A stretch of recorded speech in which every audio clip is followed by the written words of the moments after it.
praise their strengths. Pick out 2 or 3 things, praise their strength. I was reading, I'm a fan of Tim Sanders. I love his books. This comes out of a book called Love is the Killer App. And Sanders tells a story about a manager named Steve. Steve had been assigned a new department, had 7 people working for him, and it took about 6 months in the new assignment to kind of get around to everyone. They made a commitment that he was going to see everyone face to face and talk to them. Steve said to Tim, said, you know, a week or so later, I came to work and Lenny, one of my programmers, my engineers, had put a brand new Xbox on my desk. And I knew that Lenny had had some troubles and that he had not been promoted. As a matter of fact, he had lost some of his salary over the years because of some performance issues.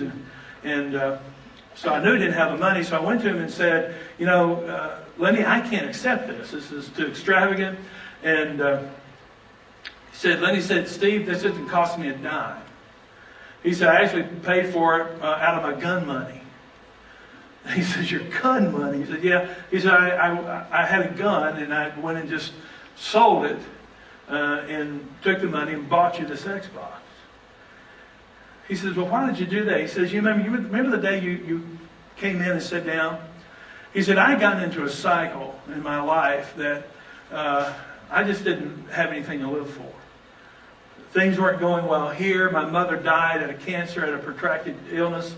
And after her death, I just got into a cycle. Every night I'd go home to my one-room apartment. I'd eat ramen noodles and listen to Nirvana. I'd do that night after night after night and just sit there alone. And he said, I finally got up enough courage to go buy a gun, buy a 9mm handgun. And he said, every night I'd go home and I'd eat ramen noodles and listen to Nirvana and contemplate suicide with this gun. He said it took me about 4 months to get up enough nerve to buy bullets. So it took me another month to get up enough nerve to actually put them in it. And he said, I was about on the 2nd week of getting used to the taste of that steel in my mouth. So I get up enough courage to end my life. And you came in to my cubicle, and you probably don't remember, but you said, you thanked me for having all my projects in early, which helped you sleep better.